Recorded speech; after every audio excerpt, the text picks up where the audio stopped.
ನೆನ್ನೆ ನೈಟೇ ಬರುತ್ತೆ ಅಂದ್ಕೊಂಡಿದ್ದೆ. ಸ್ವಲ್ಪ ಲೇಟ್ ಆದರೂ ಪರವಾಗಿಲ್ಲ, ಎಕ್ಸ್ಪೆಕ್ಟ್ ಮಾಡ್ದಂಗೆ ಬಂತು. ನೋಡಿ ಬಾಸ್, ಗೌತಮ್ ಕಾಲ್ ಪಿಕ್ ಮಾಡ್ತಿಲ್ಲ. ಎಲ್ಲ ನಿಮ್ಮಿಂದಾನೇ ಆಗಿದ್ದು.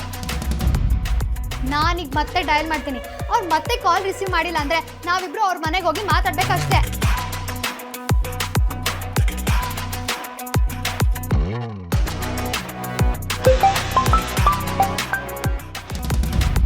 ಅಮೂಲ್ಯ, ನಾನು ಹೇಳದ್ನೆಲ್ಲ ನೆನ್ನೆನೇ ಹೇಳಿದ್ದೀನಿ. ಪ್ಲೀಸ್ ಮತ್ತೆ ಮತ್ತೆ ಕಾಲ್ ಮಾಡಿ ಡಿಸ್ಟರ್ಬ್ ಮಾಡಬೇಡಿ. ಸಾರಿ ಗೌತಮ್, ನನಗೆ ನಿಮ್ಮ ಫೀಲಿಂಗ್ಸ್ ಅರ್ಥ ಆಗುತ್ತೆ. ವೇದ ಅಂತ ಇಲ್ಲೇ ಇದ್ದಾರೆ, ಅವ್ರು ನಿಮಗೆ ಸಾರಿ ಕೇಳ್ತಾರೆ. ಇರಿ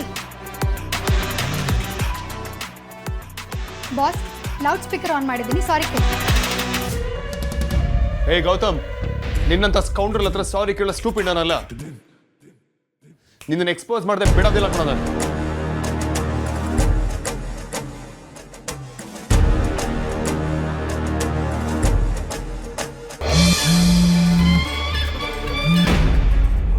ಗೌತಮ್ ಅವರೇ, ನೀವು ಕಾಲ್ ಮಾಡಿದ್ದೀರಾ ಅಂದರೆ ನಂಗೆ ನಂಬೋಕ್ಕೆ ಆಗ್ತಿಲ್ಲ.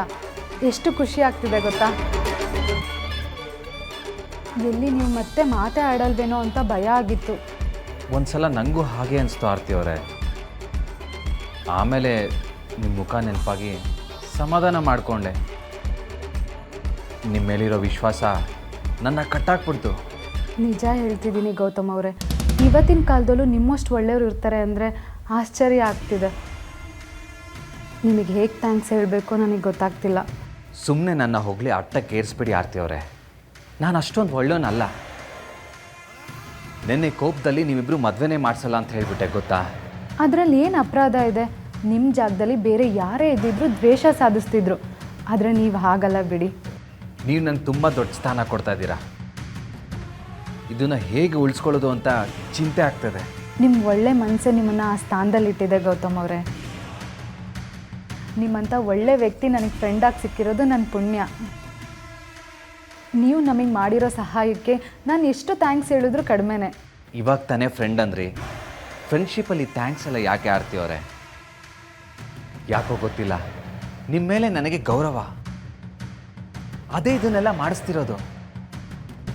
ನನಗೆ ವಿಕ್ರಾಂತ್ ಅವ್ರು ಕೂಡ ತಮ್ಮ ಇದ್ದ ಹಾಗೆ. ನಾನು ಏನು ಹೇಳಬೇಕು ಅಂತಲೇ ಗೊತ್ತಾಗ್ತಿಲ್ಲ ಗೌತಮ್ ಅವರೇ. ಅಂದಾಗೆ ನೀವಿಬ್ಬರು ಮತ್ತೆ ಎಲ್ಲ ಸರಿ ಹೋಯ್ತು ತಾನೇ? ಇದು ಬೇಕಾಗಿರೋ ವಿಷಯ. ಇಲ್ಲ ಗೌತಮ್ ಅವರೇ, ಈಗಲೂ ಹಾಗೇ ಇದೆ. ಆದರೆ ಖಂಡಿತ ಸರಿ ಹೋಗುತ್ತೆ ಅನ್ನೋ ನಂಬಿಕೆ ಇದೆ. ಯಾಕೆ ಅಂದರೆ ನಾವಿಬ್ಬರು ಒಬ್ರನ್ನೊಬ್ರು ತುಂಬ ಪ್ರೀತಿಸ್ತೀವಿ. ಇನ್ನೆಷ್ಟು ದಿನ ಆ ಪ್ರೀತಿ ಹೀಗೆ ಇರುತ್ತೆ ಅಂತ ನಾನು ನೋಡ್ತೀನಿ. ನಾನು ಇಷ್ಟೆಲ್ಲ ಮಾಡ್ತಾ ಇರೋದೇ ಅದನ್ನೆಲ್ಲ ಹಾಳು ಮಾಡೋದಕ್ಕಲ್ವಾ. ಹಲೋ ಹಲೋ ಗೌತಮ್ ಅವರೇ, ಕೇಳಿಸ್ತದೆ ಆರ್ತಿ ಅವರೇ. ಒಂದು ಸಲ ನಿಮ್ಮ ಮದುವೆ ನೋಡಿಕೊಂಡು ನಾನು ಬೇರೆ ಎಲ್ಲರೂ ಹೊಟ್ಟೋಗ್ತೀನಿ. ನಾನು ಇಲ್ಲೇ ಇದ್ದರೆ ಮತ್ತೆ ನಿಮ್ಮಿಬ್ಬರು ಮಧ್ಯೆ ಏನಾದ್ರು ಸಮಸ್ಯೆ ಆಗ್ಬೋದು ಅಂತ ನಂಗೆ ಟೆನ್ಷನ್ ಆಗುತ್ತೆ. ಛೆ ಹಾಗೆಲ್ಲ ಏನೂ ಆಗಲ್ಲ ಗೌತಮ್ ಅವರೇ. ವಿಕ್ರಾಂತ್ ಅವರು ಮಗು ಇದ್ದ ಹಾಗೆ ಒಂದು ಕ್ಷಣ ಆಗಿರ್ತಾರೆ, ಆಮೇಲೆಲ್ಲ ಸರಿ ಹೋಗ್ತಾರೆ. ಅಷ್ಟೇ ನನಗೂ ಬೇಕಾಗಿರೋದು. ನೀವು ಚೆನ್ನಾಗಿರಬೇಕು. ಸರಿ ಆರ್ತಿ ಅವರೇ, ನಾನು ಮತ್ತೆ ಯಾವಾಗಾದರೂ ಕಾಲ್ ಮಾಡ್ತೀನಿ. ಸರಿ ಗೌತಮ್ ಅವರೇ.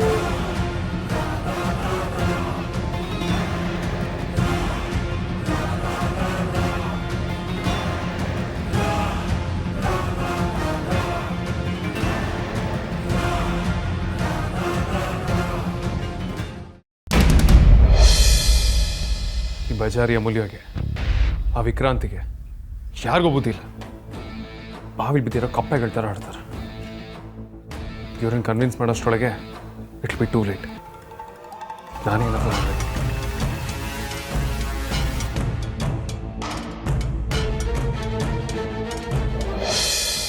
ಹೇಳ ಗ್ರಜ. ವಿಕ್ರಾಂತ್, ನನಗೆ ಆರ್ತಿ ಫೋನ್ ನಂಬರ್ ಕಳಿಸು. ಆರತಿ ಫೋನ್ ನಂಬರಾ? ಯಾಕೆ?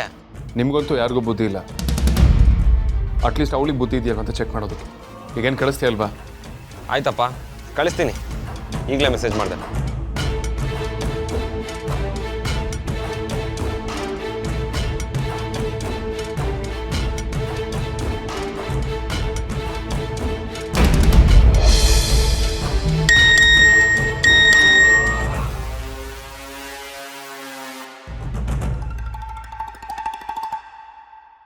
ಹಲೋ ಆರತಿ, ನಾನು ವೇದಾಂತ್. ಭಾವ, ನೀವೇ ಯಾವಾಗಲೂ ಹುಡುಗಿರ ಹತ್ರ ಮಾತಾಡಲ್ಲ ಅಂಥದ್ರಲ್ಲಿ ನನ್ನನ್ನು ಯಾಕೆ ಬರೋಕ್ಕೆ ಹೇಳಿದ್ರಿ? ನೀವು ಮುಂದೆ ನಮ್ಮ ಮನೆ ಸೊಸೆ ಆಗೋದು. ವಯಸ್ಸು ನನಗಿನ ಚಿಕ್ಕವರಾಗಿರೋದ್ರಿಂದ ಒಂಥರ ತೆಂಗಿ ಲೆಕ್ಕ. ಯಾರಿಗೂ ನನ್ನ ಮಾತು ಅರ್ಥನೇ ಆಗ್ತಿಲ್ಲ. ನಿನಗಾದರೂ ಇರೋ ವಿಷಯನ ಎಕ್ಸ್ಪ್ಲೈನ್ ಮಾಡೋಣ ಅಂತ ಕರೆದೆ. ಗೌತಮ್ ವಿಷಯ ಮಾತಾಡೋದಕ್ಕ ಭಾವ?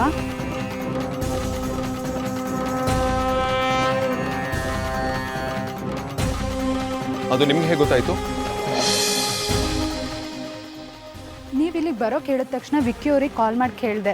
ಅವರು ಇದೇ ವಿಷಯ ಅಂತ ಹೇಳಿದ್ರು. ಹೌದು, ಅದೇ ವಿಷಯ.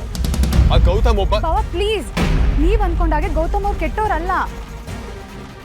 ಏನಾಗಿದೆ ನಿಮಗೆ? ಯಾಕೆ ಇಷ್ಟು ಸ್ಟೂಪಿಡ್ ಆಗಿ ಮಾತಾಡ್ತಿದ್ದೀರಾ? ರಜಾ, ಆರತಿ ಅವ್ರನ್ನು ಕರೆಸಿ ಗೌತಮ್ ಅವ್ರ ಬಗ್ಗೆ ಚಾಡಿ ಹೇಳ್ತಿದ್ಯಾ?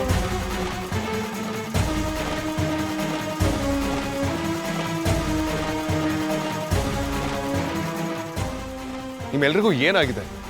ನನಗೆ ಮಾಡೋದಕ್ಕೆ 1000 ಕೆಲಸ ಇದೆ. ಅದನ್ನೆಲ್ಲ ಬಿಟ್ಟು ಯಾರೋ ಬಗ್ಗೆ ನಾನ್ಸೆನ್ಸ್ ಮಾತಾಡ್ತೀರಾ? ಲಿಸನ್, ಅವನು ನಂಬೋ ಹಾಗೆ ಅವನು ಟ್ರ್ಯಾಪ್ ಕ್ರಿಯೇಟ್ ಮಾಡ್ತಿದ್ದಾನೆ. Please try to understand me. ಭಾವ, ನಿಮ್ಮ ಕನ್ಸರ್ನ್ ನಂಗೆ ಅರ್ಥ ಆಗುತ್ತೆ, ಆದರೆ ನೀವು ತಪ್ಪು ತಿಳ್ಕೊಂಡಿದ್ದೀರಾ. ಬೆಳಗ್ಗೆ ಅಮ್ಮ ಗೌತಮಿಗೆ ಕಾಲ್ ಮಾಡಿ ಹೇಳಿದ್ಮೇಲೆ ಗೌತಮ್ ನನಗೆ ಕಾಲ್ ಮಾಡಿದ್ರು. ನೀವೆಲ್ಲ ಏನು ಪ್ಲಾನ್ ಮಾಡಿದ್ರು ಅದೇ ರೀತಿ ಮದುವೆ ಆಗುತ್ತೆ, ಏನು ಯೋಚನೆ ಮಾಡಬೇಡಿ ಅಂತ ಹೇಳಿದ್ರು. ಅವ್ರು ನಿಜವಾಗ್ಲೂ ಮೋಸ ಮಾಡಬೇಕು ಅಂತಿದ್ರೆ ಯಾಕೆ ಹೆಲ್ಪ್ ಮಾಡೋಕೆ ಒಪ್ಕೊಳ್ತಿದ್ರು ಹೇಳಿ? ಚೀಟ್ ಮಾಡೋದಕ್ಕೆ ಅದೇ ಒಂದು ಜಾಯ್ಮನ. ಇವೆಲ್ಲ ಯಾಕೆ ಒಳ್ಳೆ ಫೂಲ್ಸ್ಗಳ ಥರ ಬಿಹೇವ್ ಮಾಡ್ತಿದ್ದೀರಾ? ನಿಮ್ಮ ಫೂಲಿಶ್ನೆಸ್ನ ಅವ್ನು ಸ್ಟ್ರೆಂತ್ ಮಾಡ್ಕೋತಾನೆ. ಅಗ್ರಜ ಪ್ಲೀಸ್, ಗೌತಮ್ ಹಾಗಿರೋದಕ್ಕೆ ಸಾಧ್ಯನೇ ಇಲ್ಲ. ಅವ್ರ ಮುಖ ನೋಡಿದ್ರೆ ಗೊತ್ತಾಗಲ್ವಾ ಅವ್ರು ಎಷ್ಟು ಇನ್ನೋಸೆಂಟ್ ಅಂತ?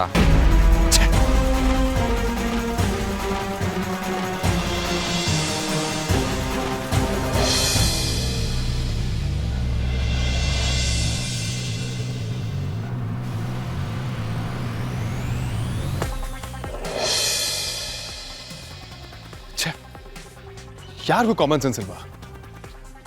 ಇವರೆಲ್ಲ ಇಷ್ಟು ದಡ್ರು ಅಂತ ನಾನಂತೂ ಅನ್ಕೊಂಡಿರಲಿಲ್ಲ.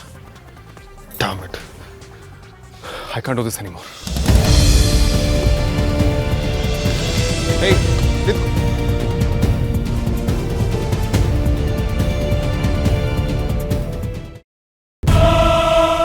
ಮತ್ತೆ ಸೋತಲ್ಲ ವೇದಾಂತ್. ನಿನ್ನ ಮಾತನ್ನ ಯಾರೂ ನಂಬಲ್ಲ. ನೀ ನನ್ನನ್ನು ಎಲ್ಲಿ ಹುಡುಕಿದ್ರು ನಾನು ಸಿಗೋದಿಲ್ಲ. ನಮ್ಮಿಬ್ಬರಲ್ಲಾದ ಚಾಲೆಂಜಲ್ಲಿ ಗೆಲ್ಲೋದು ನಾನೇ.